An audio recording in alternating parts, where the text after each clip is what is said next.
Nunca imaginei que conhecer minha sogra seria o começo do fim do meu casamento e o início da maior transformação da minha vida. Meu nome é Janaína, tenho 35 anos e aquela viagem a Araraquara revelou não apenas o racismo escancarado da família do meu marido, mas também a fraqueza do homem que jurou me amar e proteger. 5 anos compartilhando a mesma cama, os mesmos sonhos, construindo uma vida juntos em Ribeirão Preto. Maurício era engenheiro civil, bem-sucedido, e eu, professora universitária de sociologia. Nos conhecemos em uma conferência sobre desenvolvimento urbano. Irônico pensar que estudei tanto sobre estruturas sociais e não conseguia enxergar os alicerces podres do meu próprio relacionamento. Lembro como se fosse hoje quando ele anunciou que seus pais queriam nos conhecer. Finalmente vou apresentar a mulher da minha vida para minha família, disse ele com um sorriso que agora reconheço como falso. Preparei-me durante semanas. Pesquisei sobre a cidade, comprei presentes personalizados para os sogros, até pedi dicas às minhas colegas casadas sobre como causar uma boa impressão. A viagem foi longa. 5 horas de carro com Maurício contando histórias de infância, descrevendo a chácara onde cresceu, falando sobre os pratos favoritos da mãe. Ela vai te adorar, repetia ele. Minha mãe sempre quis uma nora inteligente. Em nenhum momento mencionou que também queria uma nora branca. Chegamos ao entardecer. A chácara Bela Vista era realmente impressionante, com um jardim bem cuidado e uma casa de 2 andares em estilo colonial. O cenário perfeito para uma família que, como descobri depois, mantinha aparências impecáveis para esconder o podre que existia por dentro. Ainda no carro, retoquei a maquiagem, ajeitei meu vestido azul turquesa, escolhido especialmente para a ocasião, e respirei fundo. Maurício pegou nossas malas enquanto eu caminhava até a varanda, onde um casal de meia-idade aguardava. Dona Ivone, impecavelmente arrumada com seu conjunto de linho claro e colar de pérolas, me examinou dos pés, a cabeça sem disfarçar. Seu marido, Osvaldo, permaneceu alguns passos atrás, como uma sombra sem personalidade própria. Estendi minha mão, ensaiando o sorriso mais gentil que consegui. Foi então que aquelas palavras saíram da boca enrugada da minha sogra, como facas afiadas cortando o ar da tarde quente de interior. Pensei que ela fosse menos preta e feia. O tempo congelou. Minha mão ficou suspensa no ar, a respiração presa na garganta. Busquei instintivamente os olhos de Maurício, esperando indignação, defesa, qualquer reação de um homem que supostamente me amava. O que encontrei foi pior que o comentário da velha racista. Meu marido sorria. Um riso nervoso, cúmplice, como quem diz, é minha mãe, o que posso fazer? Naquele momento, algo se quebrou dentro de mim. Não foi apenas meu coração, foi minha inocência, minha confiança, minha capacidade de acreditar nas pessoas. Durante anos trabalhei em projetos sobre racismo estrutural na universidade, discutindo como o preconceito está enraizado na sociedade brasileira. Mas uma coisa é estudar o fenômeno, outra completamente diferente é sentir na própria pele a dor da rejeição baseada na cor. O restante daquele dia passou como um pesadelo em câmera lenta. Jantamos em uma mesa de mogno antigo, onde cada garfada era um esforço sobre-humano. A comida, apesar de bem preparada, descia amarga pela minha garganta. Sorri quando necessário, respondi perguntas superficiais sobre meu trabalho, enquanto por dentro uma tempestade se formava. Dona Ivone fez questão de mostrar fotos das ex-namoradas de Maurício, todas brancas, todas de cabelos lisos. Seu marido, Osvaldo, concordava com tudo que a esposa dizia, ocasionalmente lançando olhares de pena em minha direção. E Maurício? Meu marido agia como se tudo estivesse perfeitamente normal, como se sua mãe não tivesse acabado de me humilhar na porta de entrada. Quando finalmente nos recolhemos ao quarto de hóspedes, confrontei-o. Você ouviu o que sua mãe disse quando chegamos? Ele suspirou, passou a mão pelo rosto e respondeu. Janaína, você está exagerando. Minha mãe é de outra geração, não leve tão a sério. Aquela foi a primeira vez que enxerguei o homem com quem realmente estava casada. Alguém disposto a sacrificar minha dignidade no altar da harmonia familiar. Passei a noite em claro. deitada ao lado de um estranho, repassando mentalmente os 5 anos de relacionamento. Quantas brincadeirinhas eu havia relevado. Quantos comentários sobre meu cabelo crespo tinham passado despercebidos como sugestões bem-intencionadas. Quantas vezes Maurício havia me apresentado a amigos e colegas com um sutil tom de desculpas na voz. Pela janela do quarto, observei o nascer do sol iluminar gradualmente o jardim da chácara. Foi naquela madrugada, entre lágrimas silenciosas e uma raiva crescente, que tomei a decisão que mudaria tudo. Eu não seria mais vítima. Não aceitaria migalhas de respeito. Não normalizaria o racismo disfarçado de opinião ou preferência.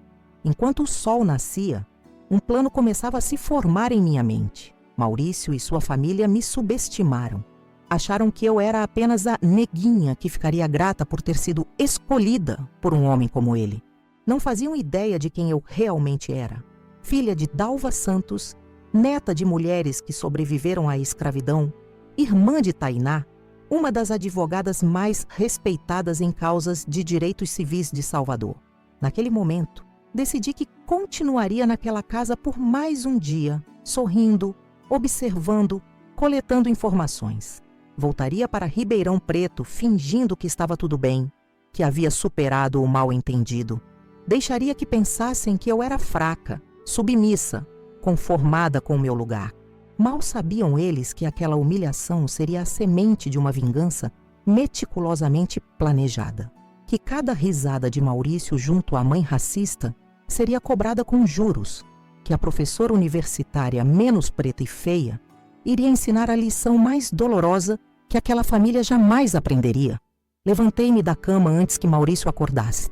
Lavei o rosto, olhei-me no espelho e fiz uma promessa silenciosa a mim mesma. Aquela seria a última vez que alguém me faria sentir inferior pela cor da minha pele. A última vez que um homem riria da minha humilhação. A partir daquele momento, cada passo que eu desse seria calculado, cada palavra medida, cada ação parte de um plano maior. Desci as escadas da chácara Bela Vista com uma máscara de tranquilidade que nem eu mesma sabia que possuía. Na cozinha, a dona Ivone preparava o café da manhã como se o dia anterior jamais tivesse existido. Ao me ver, lançou apenas um olhar rápido e desinteressado. "Dormiu bem, querida?" perguntou ela sem qualquer sinceridade na voz. Aquele "querida" soava como uma ofensa disfarçada de cortesia. "Perfeitamente", respondi, forçando um sorriso. "A cama é muito confortável." Ela assentiu, voltando sua atenção para as panquecas que preparava. Notei como fazia questão de manter distância física de mim, como se minha pele pudesse manchar seus trajes impecáveis. Maurício desceu minutos depois, beijou a mãe na testa e me deu um beijo rápido nos lábios. Tão automático, tão superficial. Como fui cega durante todos esses anos, como não percebi que o homem ao meu lado era apenas uma casca vazia, incapaz de amar alguém além de si mesmo e seu conforto. O café da manhã transcorreu em uma falsa normalidade que me sufocava. Seu Osvaldo lia o jornal, comentando ocasionalmente sobre a política local. Dona Ivone servia mais café, oferecia mais panquecas, desempenhando perfeitamente seu papel de dona de casa dedicada. Maurício conversava sobre trabalho, planos futuros, como se não houvesse um elefante gigantesco na sala. "Janaína dá aulas na Universidade Estadual", comentou ele em determinado momento, tentando me incluir na conversa. "Que interessante", respondeu Dona Ivone com desinteresse genuíno. "E o que exatamente você ensina?" "Sociologia", respondi mantendo a voz firme. "Atualmente coordeno um projeto sobre relações raciais no Brasil contemporâneo." O silêncio que seguiu foi tão denso que poderia ser cortado com uma faca. Vi o desconforto nos olhos dos três. Mencionei raça propositalmente, observando suas reações. Dona Ivone pigarreou. Seu Osvaldo se escondeu ainda mais atrás do jornal. E Maurício, meu próprio marido, apressou-se em mudar de assunto. "Mamãe, conte para Janaína sobre aquela sua viagem a Campos do Jordão." E assim seguimos, navegando por águas rasas de conversas superficiais, evitando qualquer profundidade que pudesse expor o racismo que pulsava naquela casa como um coração doente. Após o café, Maurício sugeriu um passeio pela propriedade. Caminhamos entre árvores frutíferas e um pequeno lago artificial. Em outro contexto, acharia o lugar encantador. Agora via apenas a fachada bonita que escondia a podridão daquela família. "O que achou da mamãe?" perguntou ele finalmente, quando estávamos longe da casa. Respirei fundo, contendo a vontade de explodir. "Sinceramente, olha, sei que ela pode parecer um pouco tradicional." Ele começou escolhendo cuidadosamente as palavras. "Mas é só o jeito dela. Não leve para o lado pessoal." Foi naquele instante, entre as mangueiras e jabuticabeiras da chácara da família Campos, que percebi o abismo que existia entre nós. Para Maurício, o racismo da mãe era apenas uma característica peculiar, como quem tem mania de organizar os talheres de determinada forma. Algo para ser tolerado, contornado, mas jamais confrontado. Não levar para o lado pessoal, questionei, lutando para manter a voz baixa. "Sua mãe me chamou de preta e feia na minha cara e você riu. Como não levar para o lado pessoal?" Ele suspirou, como se eu fosse uma criança difícil de lidar. "Você está exagerando. Foi só um comentário infeliz. Ela não conhece muitas pessoas como você." "Como eu, você quer dizer negras?" "Você pode dizer a palavra, Maurício. Ou também tem dificuldade em reconhecer quem eu sou?" "Não distorça minhas palavras," ele rebateu, começando aí a ficar irritado. "Estou tentando fazer com que esse final de semana funcione. Por que você não pode simplesmente relevar?" Aquela pergunta, tão simples e tão reveladora, iluminou 5 anos de um relacionamento construído sobre areia. Quantas vezes eu havia relevado? Quantas microagressões diárias eu havia engolido em nome do amor, da paz, da convivência? "Sabe o que mais me dói, Maurício?" disse, encarando seus olhos castanhos que um dia achei tão sinceros. "Não foi o que sua mãe disse, foi você rindo. Foi você validando aquelas palavras. Foi você escolhendo o conforto dela em vez da minha dignidade." Ele passou a mão pelo cabelo, gesto que fazia sempre que se sentia encurralado. "Você está sendo injusta? Conheço minha mãe. Sei como lidar com ela. Se eu batesse de frente, só pioraria as coisas." "Para quem pioraria, Maurício? Para mim, que fui humilhada, ou para você, que teria que sair da sua zona de conforto?" Não esperei resposta. Dei-lhe as costas e caminhei em direção à casa, consciente de que cada passo me afastava não apenas fisicamente dele, mas de tudo que havíamos construído juntos, ou que eu achava que havíamos construído. O restante do dia foi um exercício de atuação. Sorri nas horas certas, respondi perguntas educadamente, participei de conversas triviais. Por fora, a nora perfeita. Por dentro, uma mulher calculando cada movimento de seu plano nascente. Durante o almoço, percebi como Dona Ivone fazia questão de me servir por último, como seu Osvaldo evitava olhar diretamente para mim, como Maurício tentava desesperadamente preencher os silêncios com histórias de nosso cotidiano em Ribeirão Preto, sempre editadas para me retratar como a esposa dedicada de um engenheiro promissor, nunca como a professora universitária com carreira própria. Foi durante a sobremesa, uma torta de limão que em outras circunstâncias teria apreciado, que notei algo curioso na dinâmica familiar. Quando o assunto se voltou para negócios, Maurício e Dona Ivone trocaram olhares significativos. Mencionaram uma empresa, a Campos Empreendimentos, com uma intimidade que ia além da relação mãe-filho. Havia ali um segredo, algo compartilhado entre eles que excluía até mesmo seu Osvaldo, que parecia desinteressado no assunto. Guardei aquela informação como quem guarda uma semente preciosa, sem saber ainda que frutos ela daria. À noite, quando finalmente retornamos ao nosso quarto, Maurício tentou se aproximar, como se o dia tivesse sido perfeitamente normal. Seus dedos tocaram meu braço em um gesto que antes me traria conforto. Agora senti apenas repulsa. "Não", disse simplesmente afastando-me. "Vamos, Jana", ele implorou, usando o apelido que antes me derretia. "Não deixe que um comentário estúpido arruine nosso relacionamento." Olhei para ele, realmente olhei, como se o visse pela primeira vez. "Não foi um comentário que arruinou nosso relacionamento, Maurício. Foi sua covardia. Foi descobrir que o homem com quem me casei não tem a dignidade de defender sua esposa. Você está sendo dramática." Ele rebateu, a máscara do marido compreensivo começando a cair.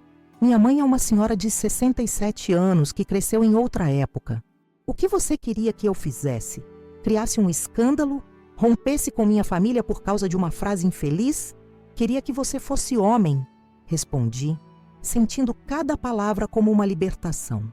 Queria que você reconhecesse que sua mãe foi racista e que isso não é aceitável, independente da idade dela. Queria que você me escolhesse, Maurício.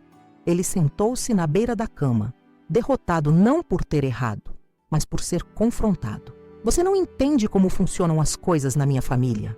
Sempre foi assim, sempre será. Ou você se adapta ou o quê? Desafiei. Ele não completou a frase, mas não precisava. O ultimato estava implícito. Ou eu aceitava o racismo como peculiaridade familiar, ou não haveria lugar para mim naquela estrutura. Deitei-me de costas para ele, fingindo dormir enquanto minha mente fervilhava. Naquela noite, compreendi que o fim do meu casamento não era uma possibilidade, era uma certeza. A única questão era como sairia dele, como vítima ou como vencedora. A viagem de volta a Ribeirão Preto no dia seguinte foi silenciosa. Maurício dirigia concentrado na estrada, ocasionalmente tentando iniciar conversas triviais que eu respondia com monossílabos. Não era apenas mágoa, era estratégia. Quanto mais ele me subestimasse, achando que eu eventualmente superaria o episódio, melhor para meus planos. Ao chegarmos em nosso apartamento no condomínio Vila dos Ipês, retomamos uma rotina aparente. Eu ia para a universidade, ele para o escritório de engenharia.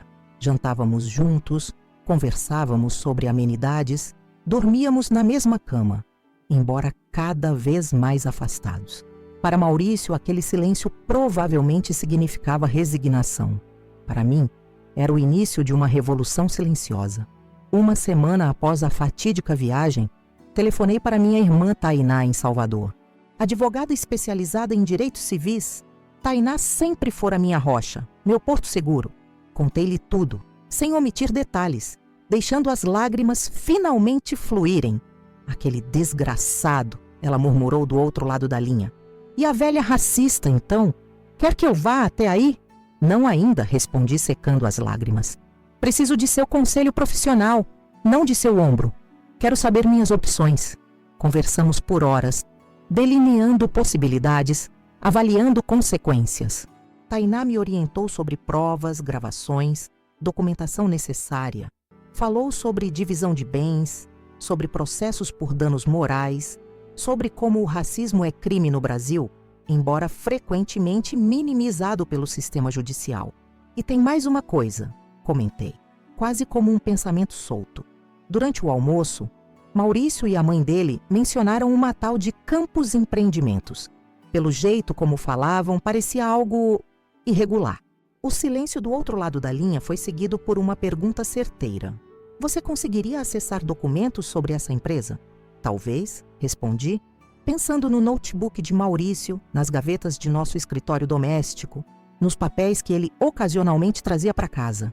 Então comece por aí, sugeriu Tainá, com a frieza calculista que fazia dela uma advogada temida nos tribunais. Conhecimento é poder, irmãzinha. E poder é exatamente o que você precisa agora. Desliguei o telefone com uma clareza que não sentia há semanas. O caminho seria longo, doloroso, mas necessário. Não se tratava apenas de vingança, embora essa fosse uma motivação poderosa. Era sobre justiça. Era sobre me reerguer das cinzas de um relacionamento construído sobre mentiras e concessões unilaterais.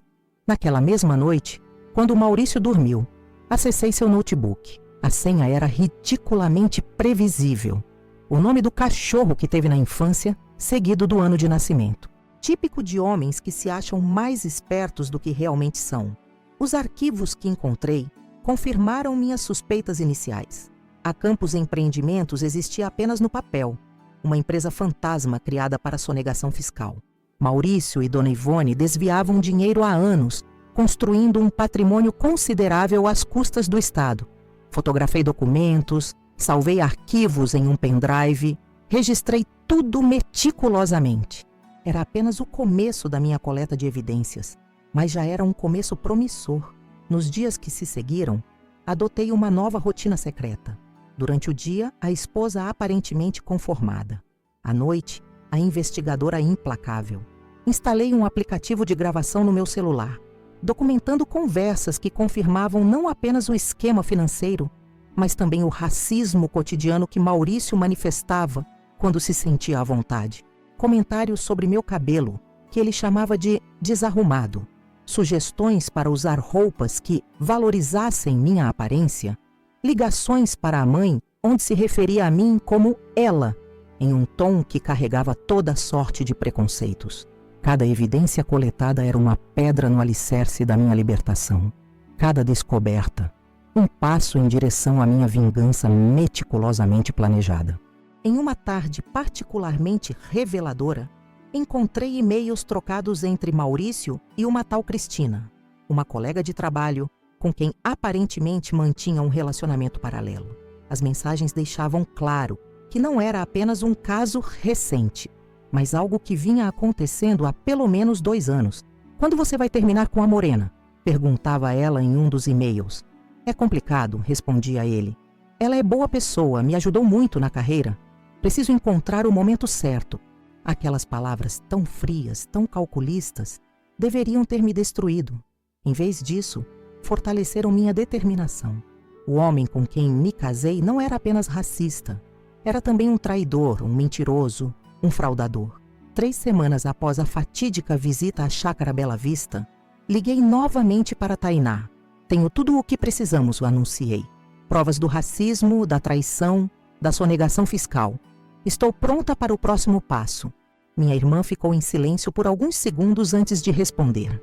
Tem certeza que quer seguir por esse caminho? Seria mais simples apenas se divorciar e recomeçar sua vida. Pensei nas palavras de Dona Ivone. Pensei que ela fosse menos preta e feia. Pensei na risada de Maurício. Pensei em quantas outras mulheres passaram e ainda passariam por humilhações semelhantes se pessoas como eles continuassem impunes. Tenho certeza absoluta, respondi. Algumas lições precisam ser ensinadas da maneira mais dura possível. Foi então que começamos a delinear o plano que mudaria para sempre, não apenas a minha vida, mas também a da família Campos.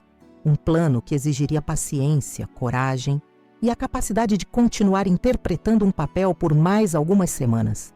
Quando Maurício mencionou que o aniversário de 68 anos de Dona Ivone seria no mês seguinte, vi ali a oportunidade perfeita.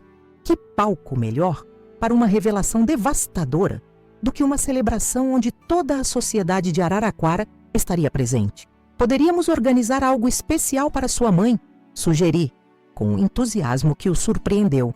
Afinal, ela é sua mãe e eu quero me aproximar mais dela. Maurício sorriu, claramente aliviado por pensar que eu havia superado o incidente e estava disposta a me adaptar à dinâmica familiar. Mais uma vez, ele me subestimava. Mais uma vez, isso jogaria a meu favor. Enquanto planejava a festa de aniversário perfeita para Dona Ivone, selecionando o buffet, a decoração, os convidados, também preparava meticulosamente minha vingança. Cada telefonema para confirmar a presença de um convidado importante era acompanhado de uma ligação para um contato estratégico. Cada escolha de cardápio vinha com uma etapa do meu plano de exposição. A sensação de poder que crescia em mim dia após dia era algo que nunca havia experimentado antes. Não era um poder destrutivo, nascido do ódio, embora o ódio certamente estivesse presente. Era um poder transformador, nascido da consciência de meu próprio valor e da certeza de que jamais permitiria novamente que alguém me diminuísse pela cor da minha pele. Os dias se transformaram em semanas enquanto eu continuava minha performance como esposa compreensiva. Durante esse tempo, meus olhos se abriram para padrões que sempre estiveram presentes no meu casamento, mas que eu havia ignorado, justificado ou minimizado. Era como se uma venda tivesse caído, revelando a verdadeira natureza do homem com quem compartilhei minha vida por 5 anos. Numa terça-feira comum, encontrei Maurício no banheiro aplicando um produto no rosto. Quando questionei o que era, ele respondeu casualmente: um clareador. O dermatologista recomendou para uniformizar o tom da pele. Uniformizar o tom? Perguntei, fingindo curiosidade enquanto meu estômago se revirava. Sim, para clarear essas manchas mais escuras, explicou ele, apontando para áreas perfeitamente normais de sua pele morena clara. Foi então que percebi. Maurício, filho de mãe racista, carregava seu próprio racismo internalizado. Tentava desesperadamente se afastar de qualquer traço que pudesse associá-lo à negritude. Seu desconforto com minha cor de pele não era apenas resultado da influência materna. Era parte de um profundo autodesprezo por suas próprias origens. Passei a observar outras pequenas coisas, como ele evitava o sol na praia, não por questões de saúde, mas por medo de ficar muito escuro, como mencionava com orgulho um bisavô português, nunca falando sobre os ancestrais brasileiros, como se distanciava fisicamente quando estávamos em público com meus amigos negros da universidade. Uma noite, enquanto jantávamos em casa, decidi testar minhas descobertas. Comentei sobre um seminário que estava organizando sobre representatividade negra na academia. Acho que não vou poder comparecer, respondeu ele automaticamente, sem sequer perguntar a data. Por quê? É importante para mim. Ele mastigou lentamente, buscando uma desculpa. Tenho muito trabalho acumulado no escritório. O evento é daqui a 3 semanas, numa sexta à tarde. Ainda nem marquei a data exata. Pego na mentira, ele ficou visivelmente desconfortável. Jana, você sabe que apoio o seu trabalho, mas esses eventos são tão políticos. Políticos? Discutir a presença de pesquisadores negros na academia é político? Não distorça minhas palavras, retrucou ele, irritado. Só acho que você está cada vez mais radical com esse assunto de raça. Parece que tudo na sua vida gira em torno disso. Aquela frase, tão reveladora, ficou pairando entre nós. Para Maurício, minha negritude devia ser algo discreto, quase invisível, jamais mencionado ou celebrado. Algo a ser tolerado, não honrado. E o que exatamente te incomoda nisso? Perguntei calmamente, gravando discretamente a conversa com o celular escondido sob a toalha de mesa. Nada me incomoda, defendeu-se ele, levantando-se para pegar mais vinho. Só acho que você não precisava ser tão militante. Isso afasta as pessoas. Que pessoas, Maurício? Pessoas como sua mãe? Ele bateu o copo na mesa com mais força que o necessário. Não vamos começar com isso de novo. Já pedi desculpas pelo que aconteceu na casa dela. Quanto tempo mais você vai jogar isso na minha cara? Não estou jogando nada na sua cara. Estou tentando entender quando você passou a ter vergonha de quem eu sou. Eu não tenho vergonha de você, exclamou ele. Mas sua voz tremia levemente, denunciando a mentira. Tem certeza?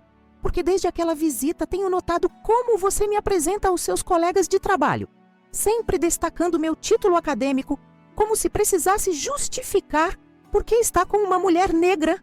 Seu rosto empalideceu. Havia acertado em cheio. Isso é absurdo, murmurou, mas sem convicção. Você está imaginando coisas. Estou. Então por que nunca me convidou para os happy hours do seu escritório? Por que sempre tem uma desculpa quando sugiro jantar com seus novos clientes? Por que ficou tão desconfortável quando seu chefe me viu no restaurante mês passado? Cada pergunta era uma flecha certeira. E eu podia ver em seus olhos que ele não tinha respostas. Pelo menos, não respostas que não revelassem sua verdadeira natureza. Você está exagerando. Foi tudo que conseguiu dizer, levantando-se e deixando o jantar pela metade. Preciso terminar um projeto. Conversamos depois. Mas não conversamos. Como sempre, Maurício fugiu do confronto, refugiando-se no escritório até eu adormecer. Era seu padrão, evitar, negar, fugir. E por 5 anos, eu permiti esse ciclo tóxico, convencendo-me de que era apenas um problema de comunicação, não um defeito fundamental de caráter. Na manhã seguinte, acordei cedo e fui para a universidade. No caminho, liguei para Renata, minha melhor amiga e psicóloga. Preciso te contar algumas coisas, disse, sentindo o peso das descobertas recentes. Tem como almoçarmos juntas hoje? Renata, sempre sensível às nuances da minha voz, concordou imediatamente. Nos encontramos em um pequeno restaurante afastado do centro, onde era improvável encontrar conhecidos em comum com Maurício. Durante quase 2 horas, desabafei. Contei sobre a visita à casa da sogra, o comentário racista, a risada cúmplice de Maurício. Falei sobre as descobertas posteriores, as evidências de sonegação fiscal, os e-mails reveladores da traição e, finalmente, compartilhei meu plano de vingança. Renata me ouviu atentamente, sem interromper. Quando terminei, ela segurou minhas mãos por sobre a mesa. Jana, começou ela, escolhendo cuidadosamente as palavras. Primeiro quero que saiba que estou com você, independente do que decidir fazer. Mas como sua amiga e como profissional, preciso perguntar. Você já considerou simplesmente se divorciar e seguir em frente? Todos os dias, admiti. Seria mais fácil, mais rápido, menos desgastante. Mas não seria justo. Justo com quem? Comigo. Com outras mulheres que passam pelo mesmo. Com todas as pessoas negras que diariamente são humilhadas e precisam simplesmente seguir em frente, como se nada tivesse acontecido. Renata assentiu, compreendendo minha motivação.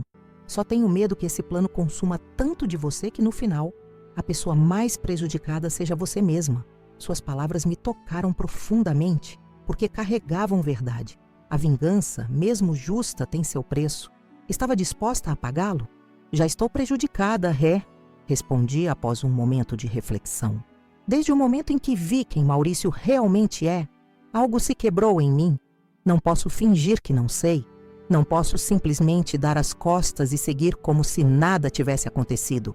Entendo, ela disse, apertando minhas mãos. Só prometa que não vai se perder nesse processo. Vingança é como um veneno. Às vezes mata mais quem o administra do que o alvo. Prometi a ela que manteria minha essência intacta, que não permitiria que o ódio me consumisse. Era uma promessa que tentaria cumprir, embora nos dias seguintes descobriria o quanto isso seria desafiador. Ao retornar para casa naquela tarde, encontrei Maurício no sofá, conversando ao telefone. Ele não me notou imediatamente, o que me permitiu ouvir o final da conversa. Sim, estou tentando resolver isso da melhor forma. Você sabe como é complicado. Fez uma pausa escutando. Também sinto sua falta. Logo estaremos juntos propriamente. Quando pigarriei propositalmente, ele virou-se sobressaltado, encerrando rapidamente a ligação com um "Preciso desligar, falamos depois." Quem era? Perguntei casualmente, sabendo perfeitamente que era Cristina, a amante. "Um cliente", respondeu ele sem hesitação. A mentira fluía tão naturalmente de seus lábios que me perguntei quantas outras falsidades eu havia acreditado ao longo dos anos. "Deve ser um cliente muito especial para você sentir a falta dele", comentei, observando o pânico momentâneo em seus olhos.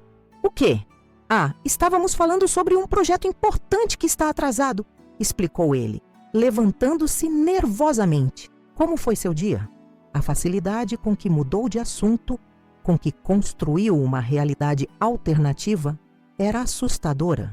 Aquele homem que jurou me amar e respeitar vivia em um mundo de mentiras tão elaboradas que talvez ele mesmo já não distinguisse o verdadeiro do falso. Nos dias seguintes, intensifiquei minha investigação. Com a senha do e-mail de Maurício, acessei centenas de mensagens trocadas com Cristina ao longo de 2 anos. A traição não era apenas física, era emocional, contínua, deliberada. Em várias conversas, eles discutiam abertamente o futuro juntos, um futuro que obviamente não me incluía. "Quando você vai contar a ela?" perguntava Cristina repetidamente. "No momento certo", respondia Maurício, sempre evasivo. "Ela tem sido boa para mim, me ajudou muito quando comecei no escritório. Não posso simplesmente jogá-la fora." A maneira como falava de mim, como um objeto útil que eventualmente seria descartado, me feriu profundamente. Não era apenas a traição que doía, mas a instrumentalização da nossa relação. Eu havia sido útil para sua carreira, para sua imagem de homem progressista, talvez até para aplacar alguma culpa interna por seu racismo internalizado. Entre as mensagens, encontrei também referências a campos empreendimentos. Cristina, aparentemente, não era apenas amante, era cúmplice nos esquemas financeiros. Sua formação em contabilidade a tornava ainda mais valiosa para Maurício e sua mãe. "Sua mãe está ficando imprudente com os depósitos", alertava ela em um e-mail. "Precisa orientá-la a usar o método que discutimos." A descoberta de que o caso extraconjugal estava entrelaçado com os crimes financeiros me deu ainda mais munição. Não era apenas meu casamento que estava em jogo, mas potencialmente a liberdade de Maurício, de Cristina e de Dona Ivone. Em uma manhã particularmente reveladora, enquanto Maurício estava no banho, seu celular vibrou com uma chamada de vídeo de Cristina. Atendi, fingindo ser acidental. O rosto de uma mulher loira de aproximadamente 30 anos apareceu na tela. Ao me ver, seus olhos se arregalaram em choque. "Quem é você?" perguntou ela, embora soubesse perfeitamente bem quem eu era. "Sou Janaína, esposa do Maurício", respondi calmamente. "E você deve ser Cristina." Houve um momento de silêncio absoluto antes que ela desligasse abruptamente. Quando Maurício saiu do banho, encontrou-me sentada na cama, ainda segurando seu celular. "Sua amante acabou de ligar", informei, observando a cor abandonar seu rosto. Tivemos uma breve, mas esclarecedora conversa. "Jana, eu posso explicar", começou ele, envolvendo-se freneticamente na toalha. "Não precisa", interrompi, levantando-me. 2 anos de e-mails já explicaram tudo o que eu precisava saber. Sua expressão passou do choque para a raiva. "Você invadiu meu e-mail? Isso é invasão de privacidade." "Engraçado você falar em privacidade depois de dormir com outra mulher por 2 anos, respondi, surpreendendo a mim mesma com a calma em minha voz. "Mas não se preocupe, não vou fazer um escândalo." "Ainda não." "O que você quer dizer com ainda não?" perguntou ele, a desconfiança substituindo o pânico inicial. "Quero dizer que temos o aniversário da sua mãe para organizar, não é mesmo? Seria uma pena arruinar a festa de 68 anos de Dona Ivone com problemas conjugais." Minha resposta medida e a menção específica à festa pareceram confundi-lo. Era exatamente o que eu queria: mantê-lo desorientado, incerto sobre minhas intenções reais. Você ainda quer organizar a festa dela? Mesmo depois de descobrir sobre... Ele não conseguiu completar a frase. "Sobre sua traição? Sobre sua amante que também ajuda você e sua mãe a sonegar impostos?" "Sim, Maurício, ainda quero organizar a festa. Afinal, promessas são promessas." Ele sentou-se na beirada da cama, visivelmente atordoado pela extensão do meu conhecimento e pela minha aparente tranquilidade. "Como você descobriu sobre a empresa?" murmurou. "Mais para si mesmo do que para mim? Isso importa? O fato é que sei sobre Cristina, sei sobre os esquemas fiscais, sei sobre tudo. E o que você pretende fazer com essas informações?" Era a pergunta de R$1 milhão, literalmente, considerando o montante desviado pela Campos Empreendimentos. "Por enquanto nada", respondi, caminhando até a porta do quarto. "Vou continuar organizando a festa da sua mãe, continuarei sendo sua esposa aos olhos do mundo, e você continuará fingindo que nada mudou." "Por quê?" perguntou ele, genuinamente confuso.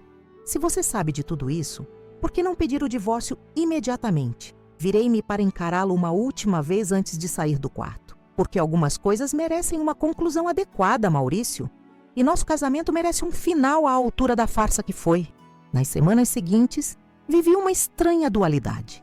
Externamente, continuava a esposa dedicada, organizando meticulosamente o aniversário de 68 anos de Dona Ivone.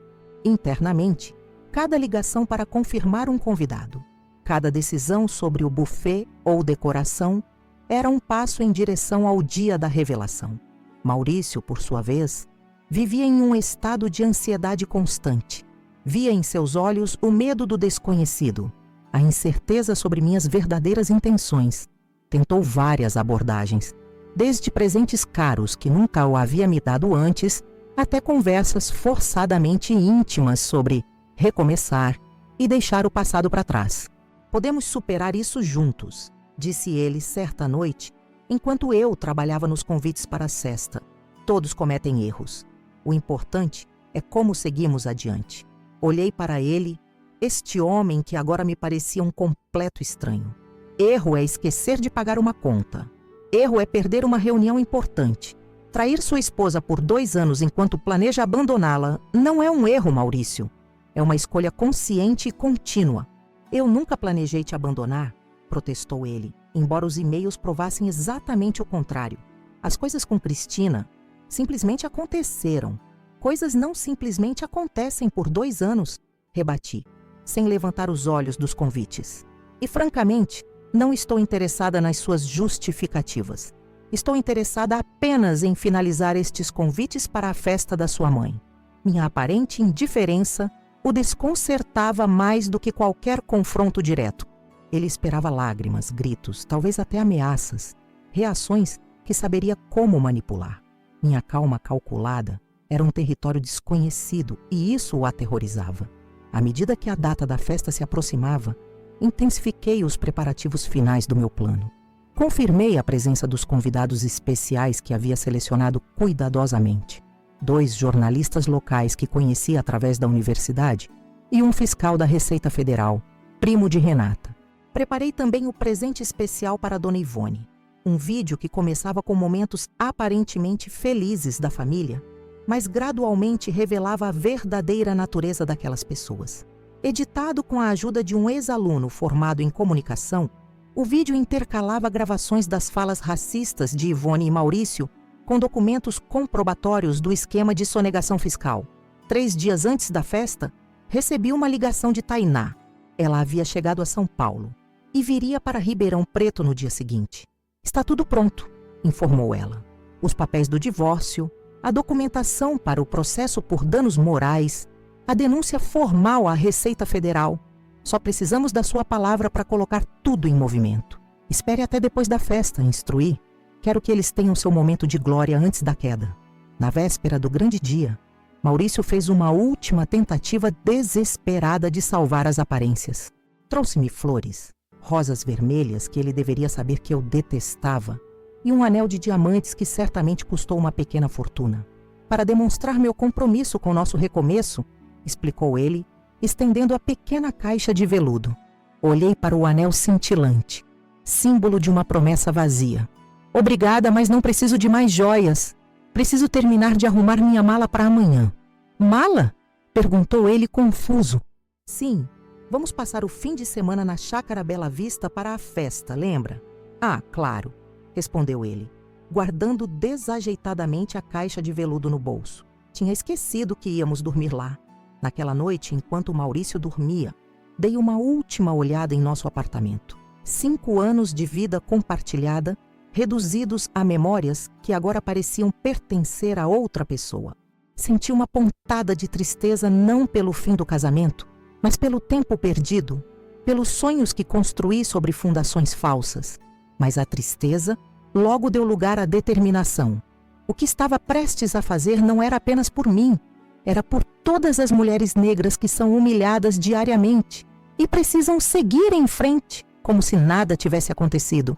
Era por dignidade, por justiça, por autodeterminação. Na manhã seguinte, enquanto carregávamos o carro para a viagem a Araraquara, notei que Maurício parecia inusitadamente aliviado. Provavelmente acreditava que minha decisão de participar da festa significava que eu havia desistido de qualquer vingança, que estávamos realmente em um processo de recomeço. Mal sabia ele que aquela viagem seria de fato um recomeço, mas não para nós como casal.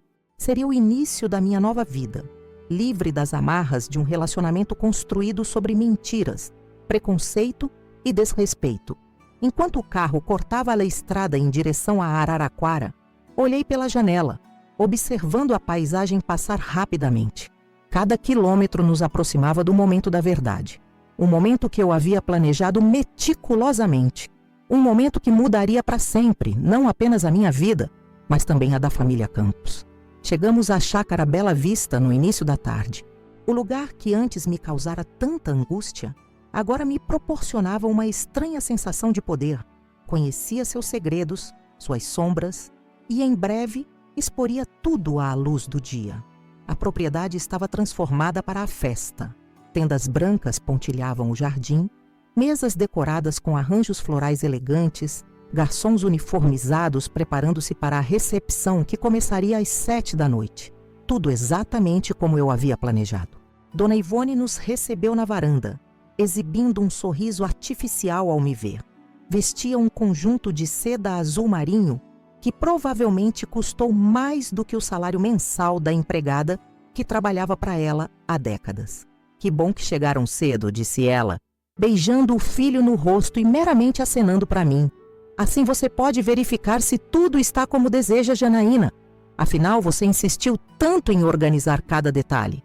Seu tom falsamente doce carregava um veneno mal disfarçado, como se me lembrasse que eu era uma intrusa tentando comprar seu afeto através de uma festa.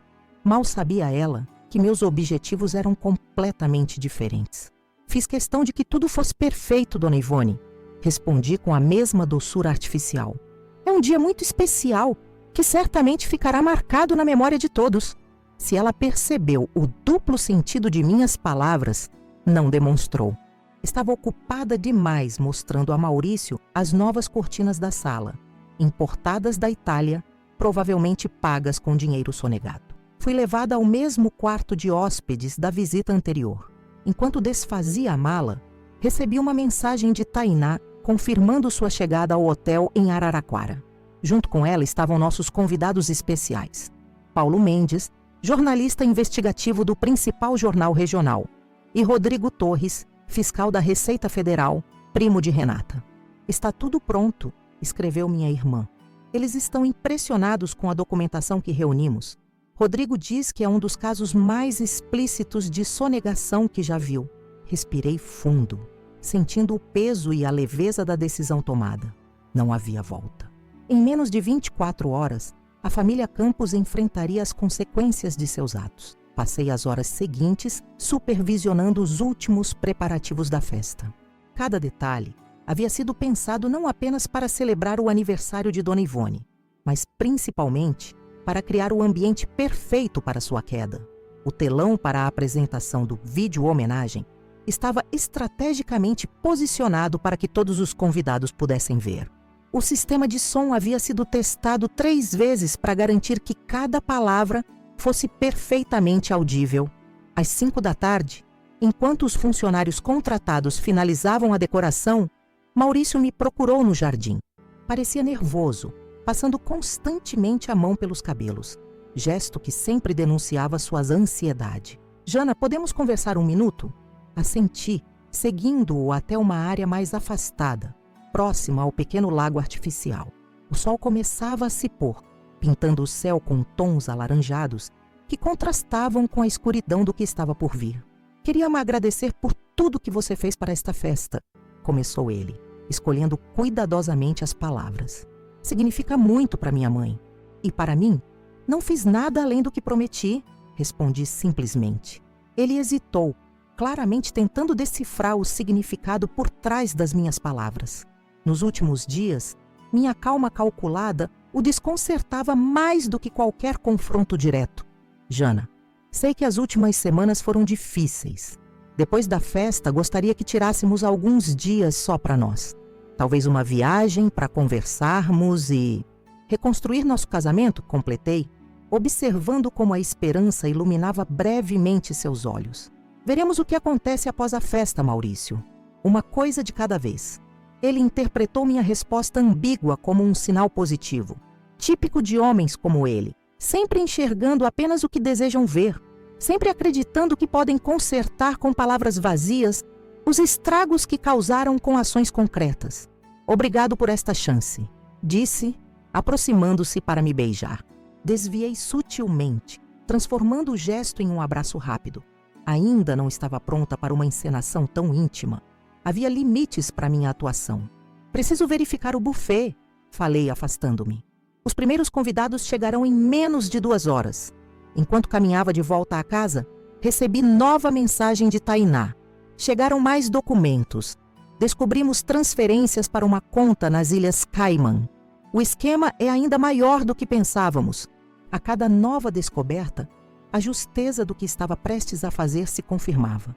Não se tratava apenas de vingança pessoal. Era sobre expor pessoas que há anos exploravam um sistema corrupto para benefício próprio, enquanto se permitiam humilhar outros por características sobre as quais não têm controle, como a cor da pele. Às 7 em ponto, os primeiros carros começaram a chegar. Posicionei-me ao lado de Maurício e seus pais na entrada principal para receber os convidados. A imagem perfeita de família unida. Comerciantes locais, políticos, médicos, advogados. A nata da sociedade de Araraquara desfilava com seus trajes de festa, todos ansiosos para impressionar e serem vistos. Por volta das 8, quando o jardim já estava repleto de convidados, avistei Tainá chegando acompanhada de Paulo e Rodrigo. Minha irmã estava deslumbrante em um vestido vermelho que destacava sua pele escura, um contraste proposital com o ambiente predominantemente branco da festa.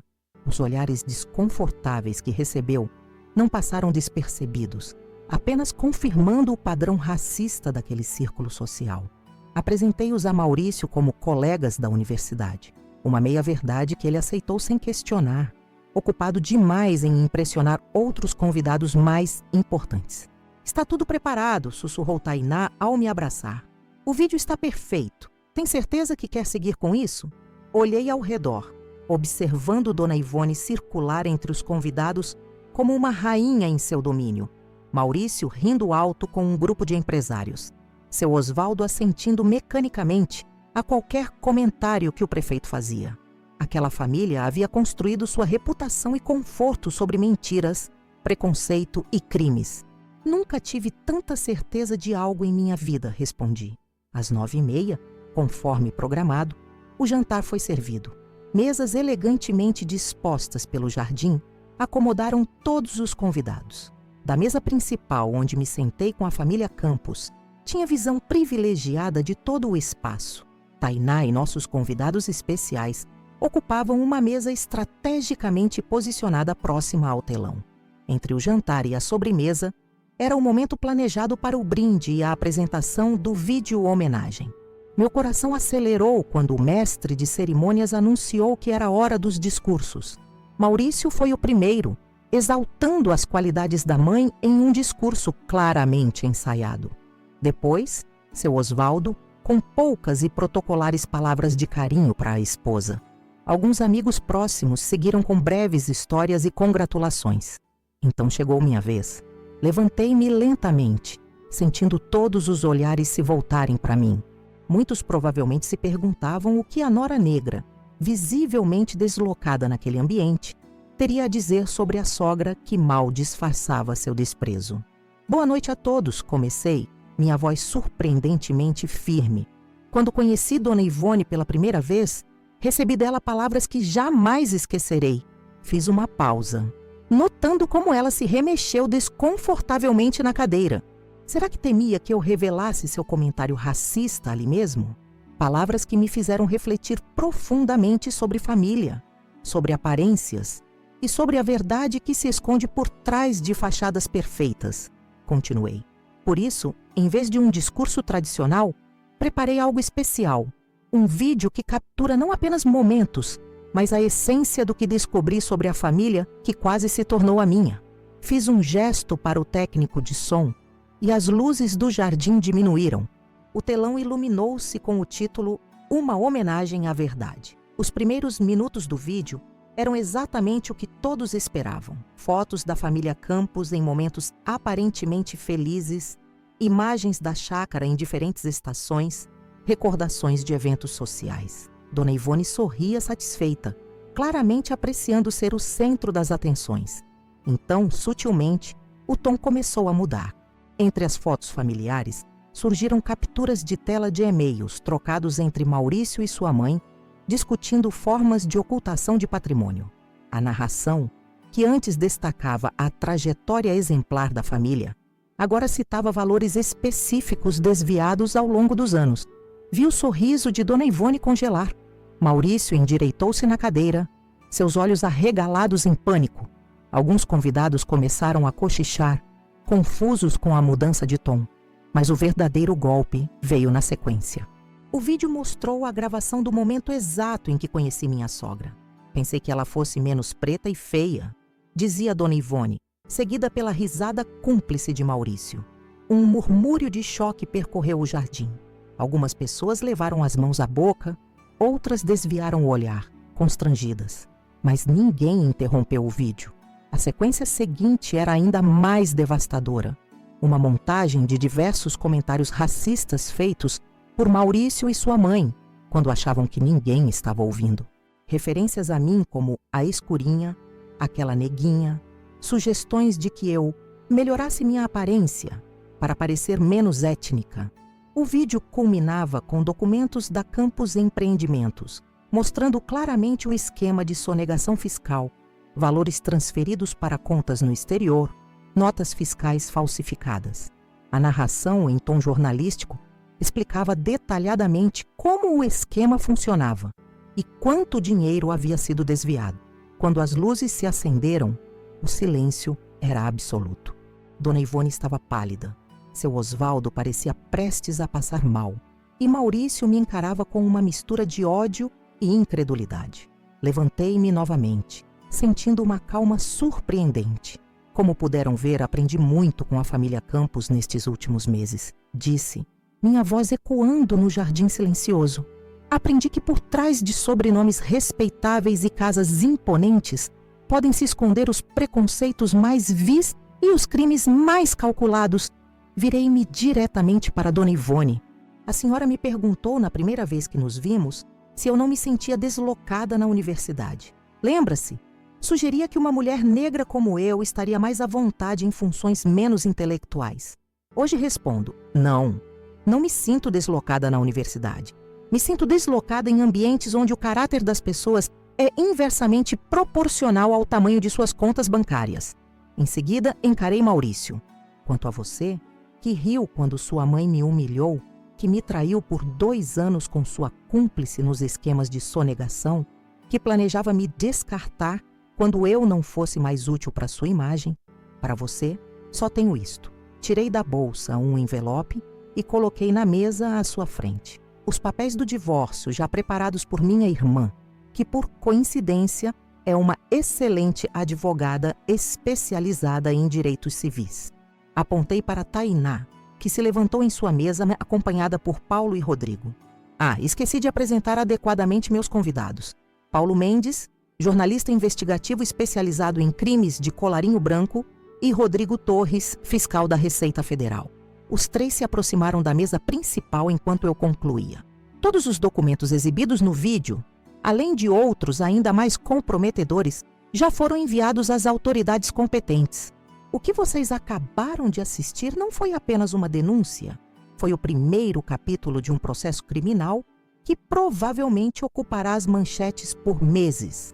Dona Ivone finalmente recuperou a voz, levantando-se trêmula. Como você se atreve?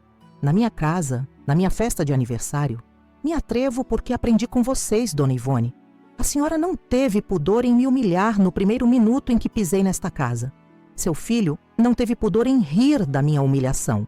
Não terei pudor em expor a verdade sobre vocês.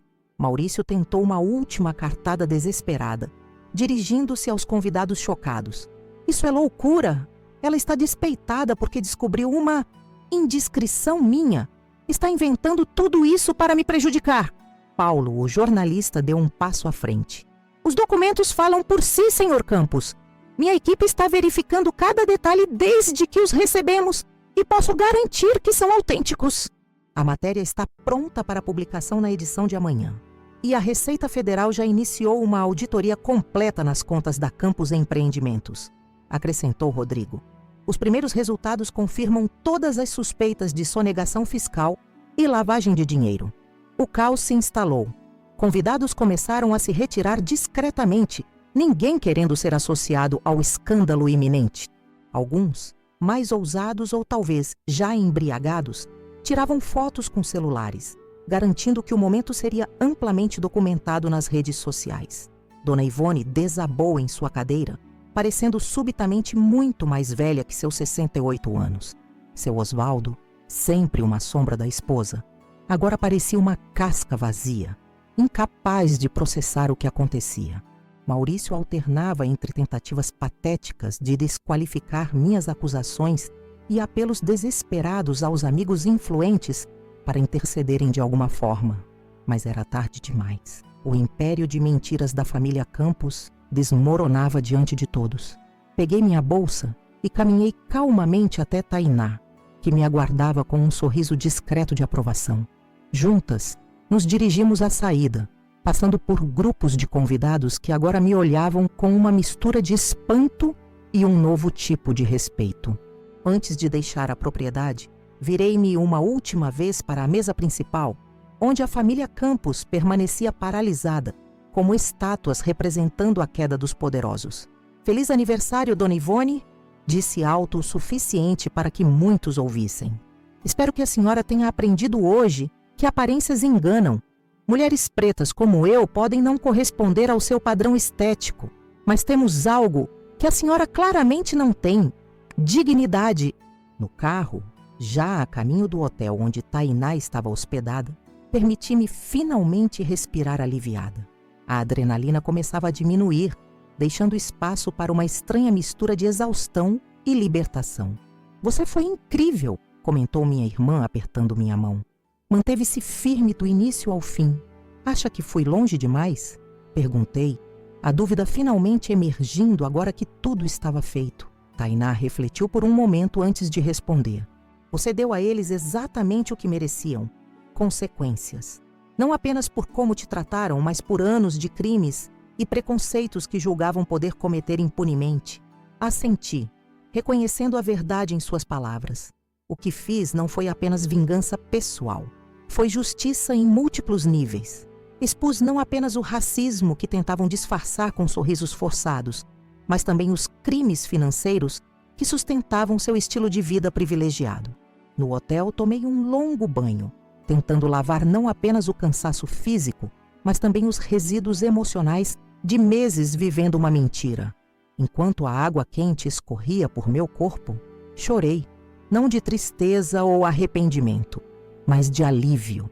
Alívio por finalmente estar livre, por ter retomado o controle da minha vida, por ter defendido minha dignidade. Naquela noite, Paulo me enviou a primeira página do jornal que circularia na manhã seguinte. A manchete dizia: escândalo em Araraquara. Família tradicional acusada de sonegação fiscal e lavagem de dinheiro. No subtítulo, esquema criminoso veio à tona durante festa de aniversário, após denúncia da nora que também acusa a família de racismo. Na manhã seguinte, acordei com várias chamadas perdidas de Maurício e mensagens desesperadas, implorando para conversarmos, alternando entre ameaças veladas e promessas de mudança. Ignorei todas. Também havia uma mensagem de Renata. Acabei de ver as notícias, você está bem? Respondi com sinceridade. Melhor do que estive em muito tempo. E era verdade. Apesar da tempestade midiática que certamente enfrentaria nos próximos dias, sentia uma paz interior que havia perdido desde aquele primeiro encontro na Chácara Bela Vista. Havia confrontado não apenas o racismo e a traição de minha família por afinidade, mas também meus próprios demônios. O medo de ficar sozinha, a tendência a minimizar agressões, a busca desesperada por aceitação. Quando Tainá bateu à porta do meu quarto de hotel para irmos tomar café, encontrou uma mulher diferente daquela que havia chorado em seus braços semanas antes. Não era apenas o fim de um casamento fracassado que celebrávamos. Era o nascimento de uma versão mais forte, mais autêntica e mais livre de mim mesma. A primeira semana após o escândalo na festa de Dona Ivone passou como um furacão. Os acontecimentos daquela noite se espalharam muito além de Araraquara, ganhando manchetes estaduais e até mesmo um espaço nos noticiários nacionais. Professora universitária expõe esquema milionário de sonegação fiscal durante festa de aniversário da sogra racista. A história era suculenta demais para ser ignorada pela imprensa. Hospedei-me temporariamente no apartamento de Renata em Ribeirão Preto, evitando voltar ao imóvel que dividi com Maurício. Tainá permaneceu comigo por alguns dias antes de retornar a Salvador, ajudando-me a organizar os próximos passos legais e emocionais da minha nova vida. Os advogados dele entraram em contato, informou-me ela numa manhã, enquanto tomávamos café na varanda. Estão propondo um acordo para o divórcio. Basicamente, ele cede o apartamento e o carro para você em troca de sua discrição sobre o racismo. Ri sem humor. Ele ainda não entendeu, não é? Continua achando que tudo pode ser negociado, comprado, abafado. O que quer que eu responda? Perguntou minha irmã, sempre prática. Refleti por um momento antes de decidir. Diga que aceito o apartamento e o carro. Afinal, contribuí significativamente para a aquisição de ambos. Mas não haverá acordo de silêncio. O racismo que sofri não está à venda. Tainá sorriu, orgulhosa. É exatamente o que eu teria respondido. As repercussões legais para a família Campos foram rápidas e devastadoras. 3 dias após a festa, a Receita Federal realizou uma operação oficial na sede da Campos Empreendimentos e na residência da família. Computadores foram apreendidos, documentos confiscados, contas bancárias bloqueadas. Maurício e Dona Ivone foram indiciados por sonegação fiscal, falsificação de documentos, evasão de divisas e associação criminosa. Cristina, a amante cúmplice, tentou fugir para o Paraguai, mas foi detida na fronteira. Seu Osvaldo, embora alegasse desconhecimento do esquema, também estava sendo investigado por beneficiar-se do dinheiro ilícito. Uma parte de mim, a parte mais humana e compassiva, sentia um leve desconforto com a magnitude das consequências. Não pelo que acontecia com Maurício e Dona Ivone, que colhiam exatamente o que plantaram, mas pelo impacto colateral sobre pessoas inocentes, funcionários da empresa que perderiam seus empregos, familiares distantes que sofreriam o estigma por associação. Compartilhei essa preocupação com Renata durante uma de nossas conversas noturnas. É normal sentir empatia mesmo por quem te feriu, respondeu ela, sempre sensata. Isso apenas confirma que você não se tornou como eles. Mas lembre-se, você não criou essa situação, apenas expôs a verdade. As consequências são resultado das escolhas deles, não das suas. Suas palavras me confortaram. Eu havia apenas iluminado o que estava nas sombras. Não criei o cenário sombrio que se revelou. 10 dias após a festa, recebi uma ligação inesperada de Paulo, o jornalista investigativo. Janaína, estou preparando uma reportagem especial sobre seu caso para o domingo. Gostaria de entrevistá-la. Hesitei. Até então, havia me mantido longe dos holofotes, recusando comentários à imprensa, protegendo o Wasdale o que restava da minha privacidade. Não tenho certeza se quero mais exposição, Paulo. Entendo completamente, respondeu ele. Mas deixe-me explicar porque acho importante sua participação. Esta história vai muito além do escândalo familiar ou financeiro. Ela toca em questões fundamentais sobre racismo estrutural, sobre como pessoas poderosas acreditam estar acima da lei, sobre a coragem necessária para confrontar isso. Suas palavras ressoaram em mim. Desde o início, minhas ações nunca foram motivadas apenas por vingança pessoal, mas por um senso mais amplo de justiça. O que exatamente você tem em mente? Uma entrevista honesta, profunda, que contextualize sua experiência dentro do panorama maior de racismo no Brasil, não focada no sensacionalismo da festa, mas na jornada que te trouxe até ali, os comentários sutis, as microagressões diárias, a normalização do preconceito em ambientes supostamente educados. Após refletir por alguns dias, aceitei. A entrevista aconteceu no Jardim Botânico de Ribeirão Preto, um lugar neutro, sereno, que me ajudou a manter a compostura enquanto revisitava momentos dolorosos. Paulo conduziu a conversa com sensibilidade e profissionalismo. Falamos sobre minha carreira acadêmica, sobre os desafios enfrentados como mulher negra na universidade, sobre como conheci Maurício e como, gradualmente, percebi as contradições entre seu discurso progressista e suas atitudes reais. Muitas pessoas questionam se sua reação não foi desproporcional, observou ele em determinado momento. Se expor a família desta forma durante uma celebração não foi excessivamente cruel. Proporcionalidade pressupõe equilíbrio de poder, respondi após um momento de reflexão. Durante anos, eles detiveram todo o poder, social, econômico, até mesmo emocional. Determinavam o que era aceitável, o que devia ser tolerado, o que merecia resposta. No momento em que equilibrei a balança, isso pareceu desproporcional apenas porque eles nunca imaginaram que eu pudesse ter qualquer poder. A matéria foi publicada no domingo seguinte, ocupando 4 páginas do caderno principal do jornal. Para minha surpresa, a repercussão foi majoritariamente positiva. Recebi centenas de mensagens de apoio, principalmente de mulheres negras que se identificaram com minha experiência. Muitas compartilhavam suas próprias histórias de racismo velado em ambientes familiares ou profissionais, de traições justificadas por preconceitos nunca admitidos, de silêncios impostos em nome da harmonia familiar. Uma mensagem em particular me tocou profundamente. Veio de Antônia Ferreira. a vizinha idosa do condomínio onde morei com Maurício. Querida Janaína, sempre observei de longe como ele te tratava, os comentários que fazia quando você não estava presente. Muitas vezes quis interferir, mas temi ser a velha intrometida. Hoje me arrependo desse silêncio. Sua coragem me ensinou que nunca somos velhos demais para tomar posição contra a injustiça. Obrigada por essa lição. Suas palavras provocaram em mim uma reflexão profunda sobre o poder do silêncio cúmplice e sobre como pequenos atos de resistência podem inspirar mudanças maiores. Enquanto isso, o processo judicial contra a família Campos avançava rapidamente. As provas eram contundentes demais para qualquer estratégia de defesa eficaz.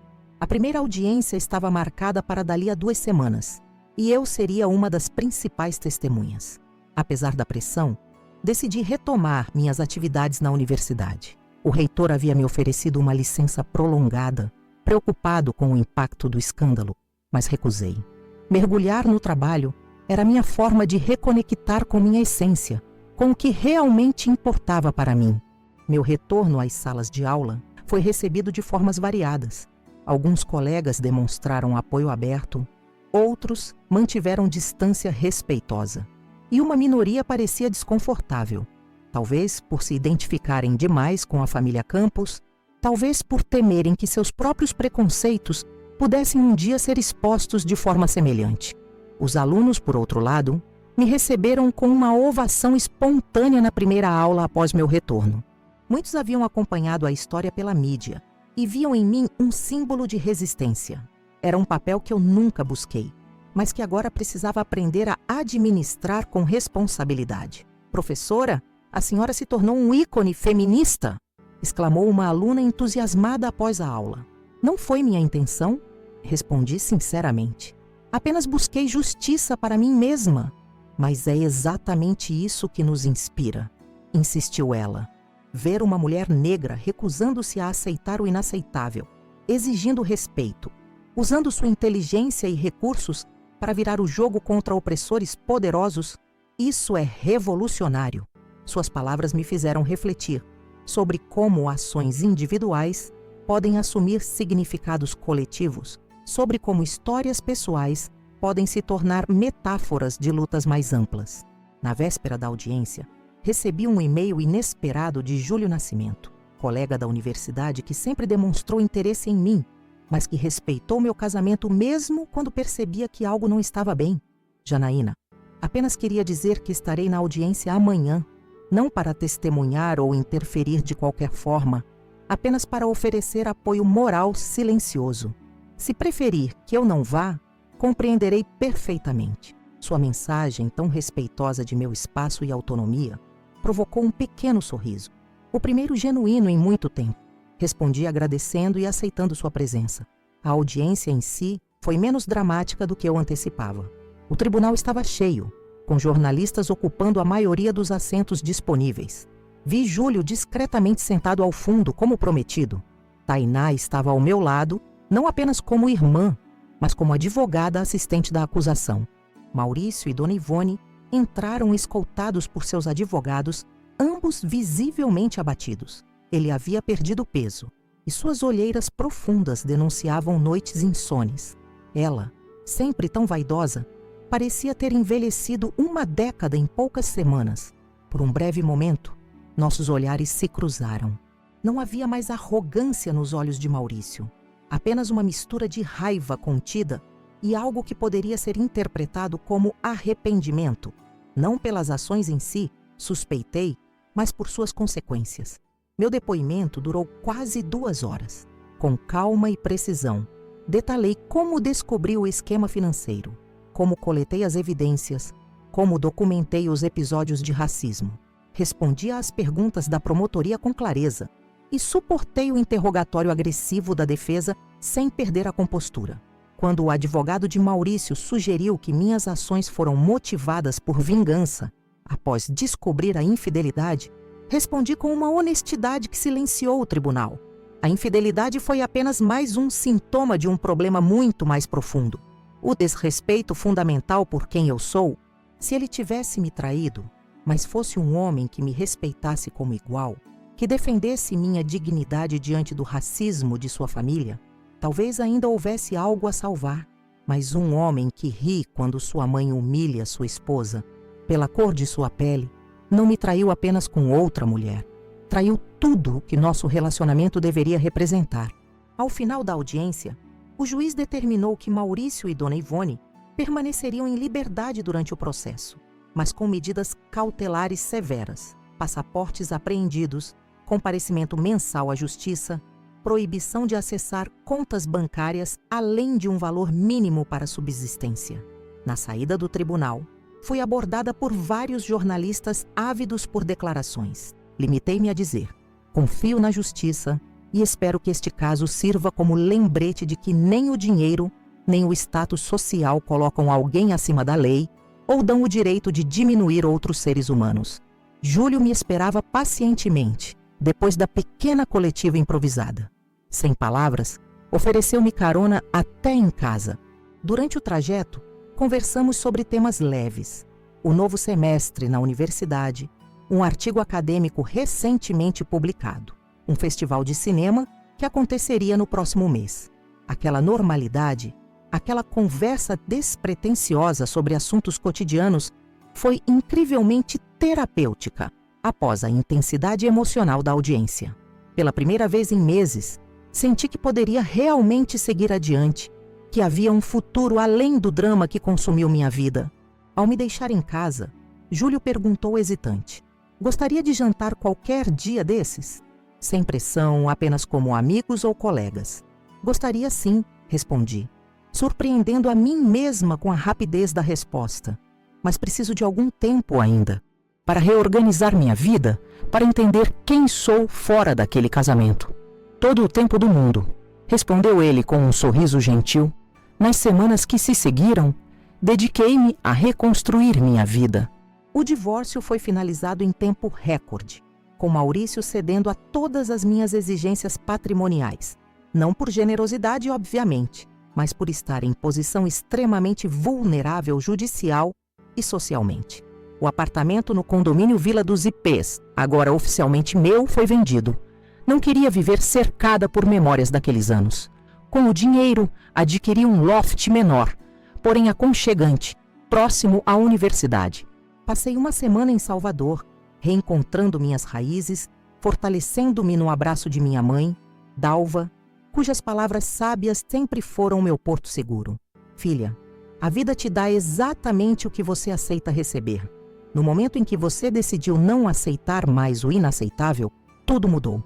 Ao retornar a Ribeirão Preto, descobri que minha história havia inspirado um grupo de alunas a criar um coletivo contra o racismo e o sexismo na universidade. Convidaram-me para ser mentora do projeto, o que aceitei com honra e responsabilidade. Em uma das reuniões iniciais do coletivo, uma jovem estudante de psicologia perguntou-me: professora, a senhora não teme que sua carreira fique para sempre marcada por esse episódio?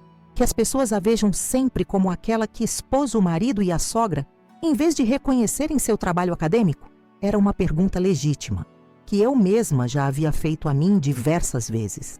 Sim, temo, respondi honestamente, mas temo mais a alternativa: ter silenciado, ter aceitado, ter me diminuído para caber nas expectativas de pessoas que nunca me viram por completo. Nossa história pessoal inevitavelmente colore nossa trajetória profissional.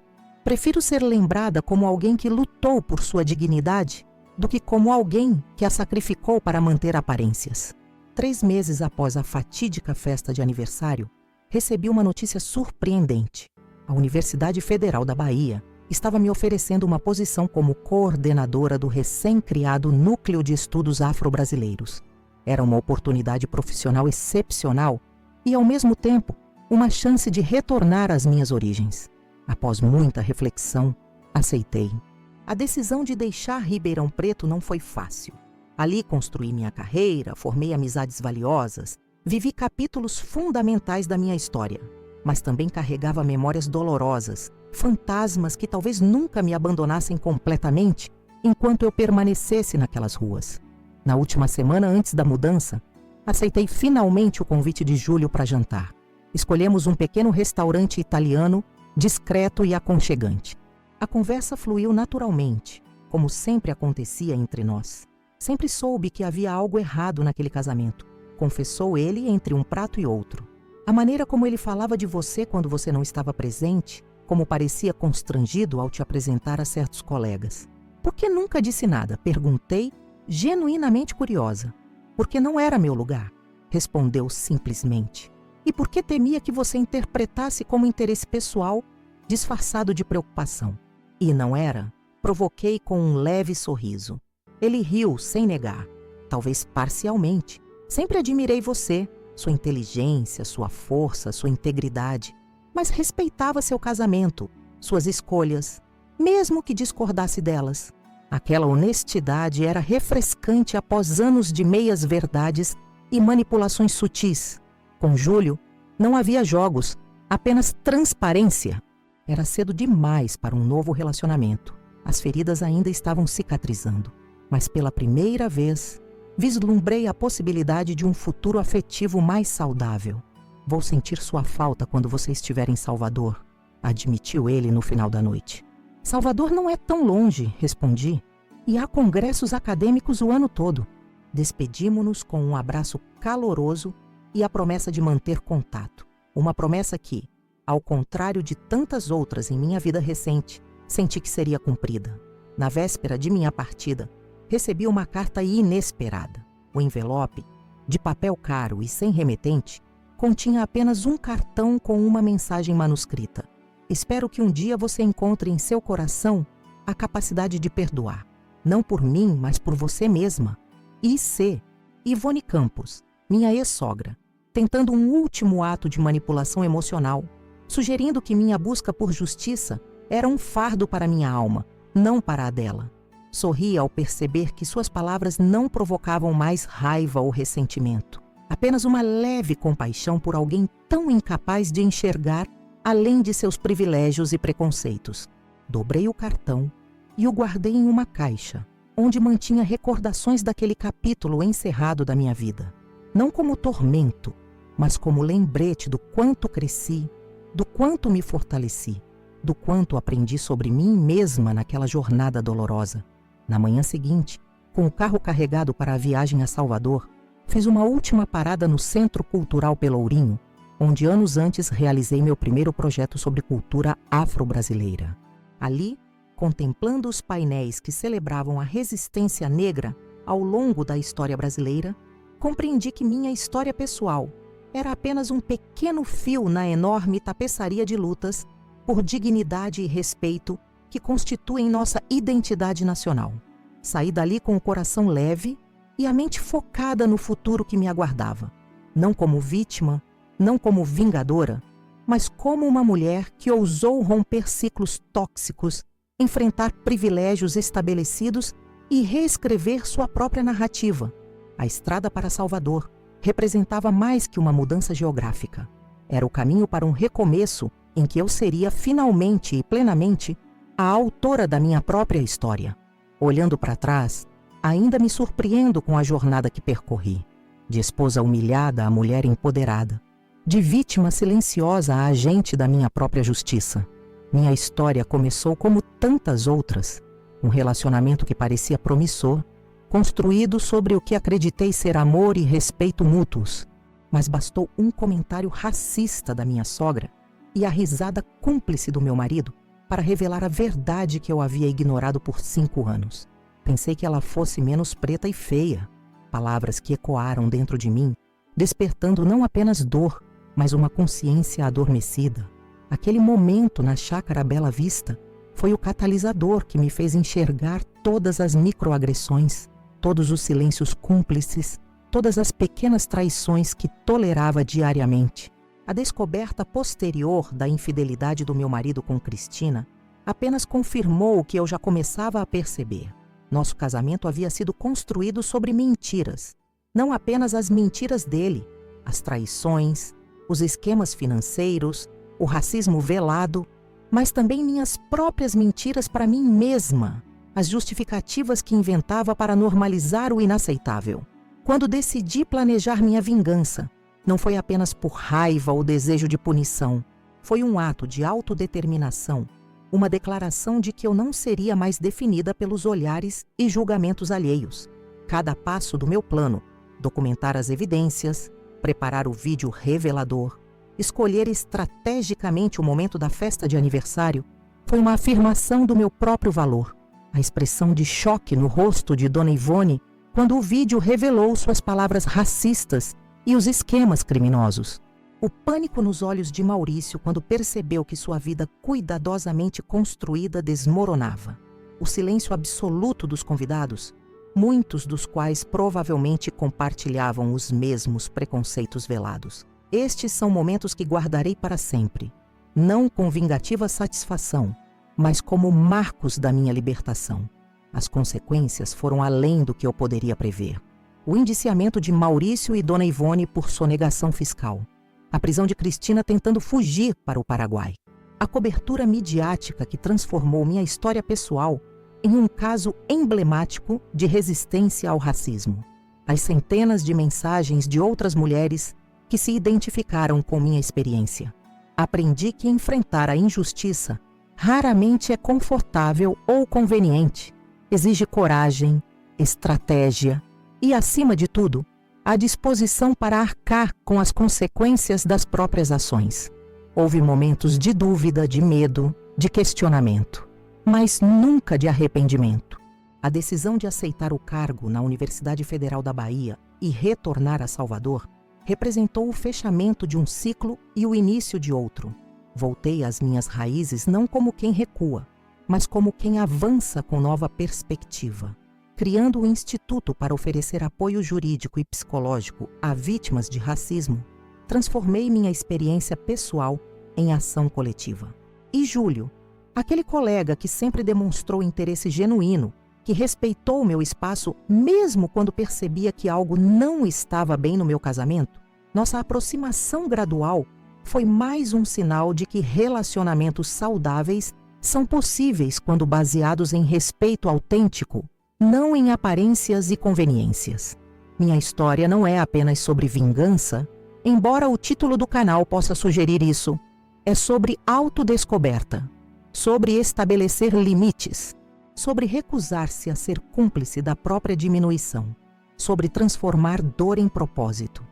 Se você também já enfrentou situações onde sua dignidade foi questionada, onde sua existência foi diminuída por características que são parte fundamental de quem você é, saiba que não está sozinha.